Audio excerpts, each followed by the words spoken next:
नमस्कार दोस्तों। आपका सभी का आपके अपने एस्ट्रोलॉजी चैनल लक्ष्मी सूत्रम एस्ट्रो में बहुत बहुत स्वागत है।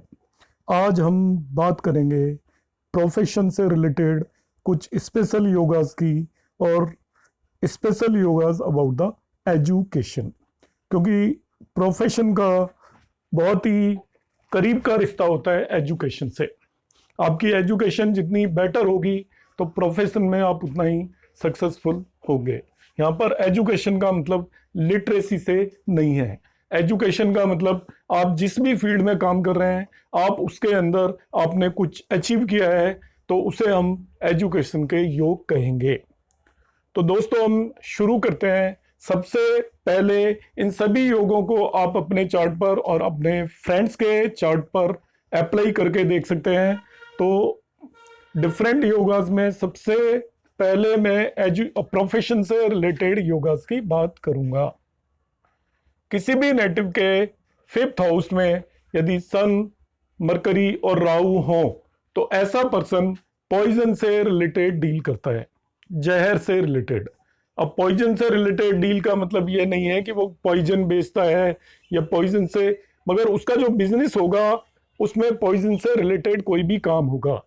आज के टाइम में बहुत सारी मेडिसिन लाइक कैंसर की मेडिसिन और बहुत सारी मेडिसिन पॉइजन से बनती हैं, तो उन मेडिसिन में वो डील कर सकता है। या और किसी भी बायोटेक्नोलॉजी में, बायोलॉजिकल फील्ड में बहुत सारी जगह पर पॉइजन यूज होता है। तो जिसके भी 5th हाउस के अंदर सन, मरकरी एंड राहु हो, वो पॉइजन से रिलेटेड बिजनेस में डील करता है। बीइंग एस्ट्रोलॉजर, जो एस्ट्रोलॉजी का योग होता है, ऑल्दो इसमें जुपिटर का भी इन्वॉल्वमेंट होता है, मगर किसी भी नेटिव के 2nd हाउस के अंदर बुधादित्य योग हो, सन एंड मरकरी का कंजंक्शन हो, तो ऐसे नेटिव्स एस्ट्रोलॉजी का बिजनेस करते हैं। एस्ट्रोलॉजी वैसे बिजनेस नहीं है, मगर आप कह सकते हो कि जो एस्ट्रोलॉजी के थ्रू अर्न करते हैं उन लोगों के 2nd हाउस में बुधादित्य योग हो सकता है। 3rd वन योग बनता है सन, मरकरी एंड सैटर्न। बुधादित्य योग तो हुआ ही, और सैटर्न भी आ जाए यदि 2nd हाउस के अंदर, तो ऐसे नेटिव्स मैथमेटिक्स में एक्सेप्शनली इंटेलिजेंट होते हैं और वो काफी प्रोग्रेस करते हैं मैथ्स रिलेटेड बिजनेस से। सो मैथमेटिक्स में बहुत एफिशिएंट होंगे।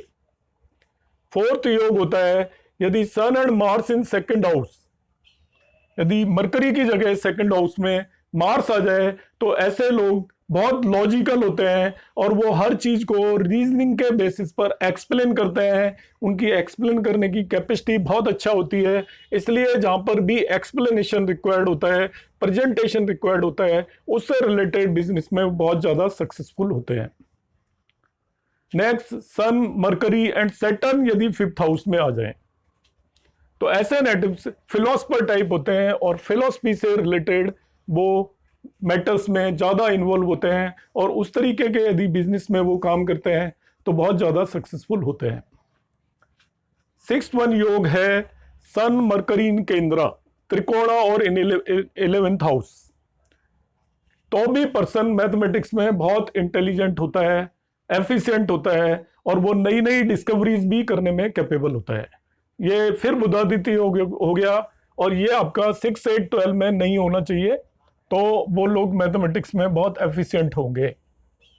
If Rahu is in 5th house, although it is a not good combination for progeny, संतान के लिए अच्छा नहीं होता, मगर ऐसे लोगों का रिसर्च की टूवर्ड्स रिसर्च इंक्लिनेशन होता है, वो नई नई तरह की रिसर्च करेंगे। तो इस तरीके के मैंने आपको 7 योग बताए जो अलग अलग फील्ड में यदि किसी भी नेटिव के चार्ट के अंदर हैं तो वो अलग अलग फील्ड में काम कर सकते हैं। नेक्स्ट योग की बात करेंगे हम एजुकेशन से रिलेटेड। तो जब भी प्रोफेशन की बात होती है इन 21st सेंचुरी, एजुकेशन के बगैर कोई भी अच्छा प्रोफेशन मिल नहीं सकता।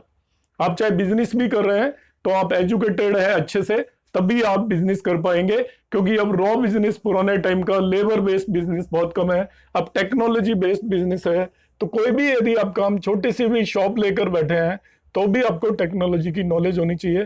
तो प्रोफेशन का सबसे इंपॉर्टेंट पार्ट आज की डेट में, मनी से भी ज्यादा इंपॉर्टेंट पार्ट आप एजुकेशन है। तो स्पेशल योग जो एजुकेशन के लिए बनते हैं वो सबसे पहले बनता है आपका बुधादित्य योग, जो कि अभी मैंने एक्सप्लेन किया था। और बुधादित्य योग पर मैं पहले भी वीडियोस अपलोड कर चुका हूं, तो आप देख सकते हो। योगा ऑफ सन, उनमें बुधादित्य योग से रिलेटेड डिटेल आप पढ़ सकते हो। ये आपका कंजंक्शन होता है ऑफ सन एंड मरकरी। तो मोस्ट ऑफ द चार्ट्स में ये होता ही है, क्योंकि मरकरी जिस भी हाउस में होता है वो सन से एक हाउस पहले एक हाउस बाद में या उसी हाउस में होता है। तो ज्यादातर लोगों के उसमें बुधादित्य योग बनता है, मगर बुधादित्य योग सही जगह पर बनना चाहिए। वो उन दोनों में से किसी के खुद के हाउस में बन जाए, केंद्र या ट्राइन में बन जाए, और उन दोनों प्लैनेट्स की लॉर्डशिप भी हमें देखनी है, तभी हम इस बेस पर कुछ भी कंक्लूजन देंगे। ऐसा नहीं है कि बुधादित्य योग बना और आपने कहीं भी बन गया और कह दिया बुधादित्य योग अलग अलग 12 हाउसेज में बनेगा तो उसके अलग अलग रिजल्ट होंगे, but in general it is good for education. Next one योग जो होता है वो है शंख योग। शंख योग के लिए आपकी लग्न और लग्न लॉर्ड दोनों को स्ट्रांग होना चाहिए। इसके बाद फिफ्थ एंड सिक्स्थ लॉर्ड दोनों केंद्र में हो from each other. Fifth lord and sixth lord both are in केंद्र फ्रॉम ईच अदर। अब आप इसे समझ सकते हैं शंख योग को। Fifth house is about the education and sixth house is about the competition. तो फिफ्थ एंड सिक्स्थ लॉर्ड का एक लिंक बन गया, दे आर इन केंद्र फ्रॉम ईच अदर। लग्न और लग्न लॉर्ड स्ट्रांग है तो ऐसे लोग एग्जाम में सक्सेस मिलती है उन्हें, कंपटीशन में वो इजीली क्लियर कर जाते हैं, और एग्जाम जैसी भी देंगे तो एक्सपेक्टेशन से बेटर सक्सेस मिलती है। तो it is a combination of fifth and sixth lord, both are in केंद्र फ्रॉम ईच अदर। जरूरी नहीं है कि वो केंद्र में हो, केंद्र फ्रॉम ईच अदर होना चाहिए, उसे हम शंख योग बोलते हैं। Third one is the Saraswati योग। तो सरस्वती के नाम से ही क्लियर है कि इस योग का नाम सरस्वती योग क्यों रखा गया है। 3 जो नेचुरल बेनिफिक प्लेनेट है, जुपिटर, वेनस एंड मरकरी, सभी केंद्र में हो, ट्राइन में हो, 2, सेकंड और 11th हाउस में हो, मगर 6, 8, 12 हाउस में ना हो, एक ही हाउस में होने चाहिए। ये नहीं कि वो केंद्र में अलग अलग हैं, ऑल आर कंजक्टेड, सरस्वती योग होगा। Jupiter, Venus, Mercury all are in केंद्र, त्रिकोणा, सेकंड और 11, not in 6 and 8, 12। It is very good for education. ऐसे लोग बहुत इंटेलिजेंट होते हैं, एक बार में जो भी चीज पढ़ते हैं उन्हें याद हो जाती है और उनकी मेमोरी बहुत शार्प होती है। किसी भी कॉम्पिटिटिव एग्जाम या एग्जाम में वो टॉपर्स होते हैं always. Fourth one is a बुध योगा। प्रीवियसली मैंने बुधादित्य योग बताया था, बुध योग बुधादित्य योग से बिल्कुल ही अलग है, और ये एक पर्टिकुलर कॉम्बिनेशन है जिसे हमें ध्यान रखना है। बुध योग के लिए लग्न में जुपिटर होना चाहिए, तो जिस भी नेटिव के लग्न में जुपिटर है उसी के लिए एप्लीकेबल है। यदि लग्न में जुपिटर नहीं है तो बुध योग नहीं हो सकता। तो लग्न में जुपिटर वैसे भी आपकी पूरे चार्ट की कायाकल्प कर देता है, इट्स वेरी गुड। मून केंद्र में होना चाहिए। अब लग्न में जुपिटर है तो मून किस केंद्र में होना चाहिए, कहीं भी हो, 4, 7, 10 किसी भी हाउस के अंदर हो। अब हम दूसरी चीज देखेंगे on the basis of position of moon. वो केंद्र में है तो उससे next house mean second to moon Rahu होना चाहिए, और इसके बाद सेकंड टू मून राहु होना चाहिए। मार्स एंड सन होने चाहिए third from Rahu. Means Jupiter is in केंद्र। तो ये मैं एक्सप्लेन करता हूं, यहां पर मैं ले लेता हूं कैसे योग बनेगा आपका।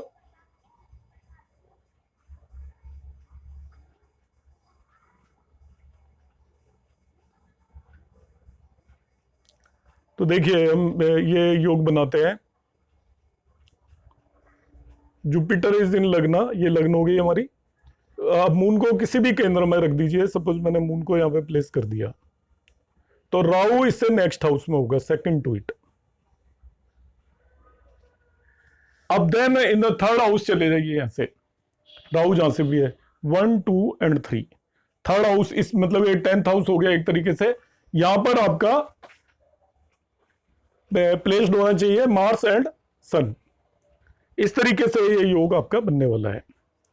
मार्स एंड सन आपका third from Rahu. Person is a multi talented and have deep understanding of the subject. बहुत सारी चीजों की उसको जानकारी होगी, एक से ज्यादा काम करेगा, और जिस भी काम में वो होगा उसको बहुत डीप अंडरस्टैंडिंग होगी उस काम की। जैसे बड़े बड़े साइंटिस्ट होते हैं, या आपका missile man like Abdul Kalam जो थे आपके, इस तरीके के जो योग उनके अंदर मिलते हैं।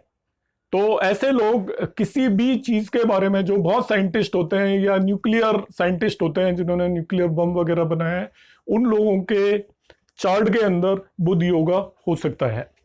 क्योंकि बुध योग के लिए आपको किसी भी चीज की बहुत ज्यादा डीप नॉलेज हो जाती है। तो इस तरीके से हम एजुकेशन से रिलेटेड इन योगास को देख सकते हैं।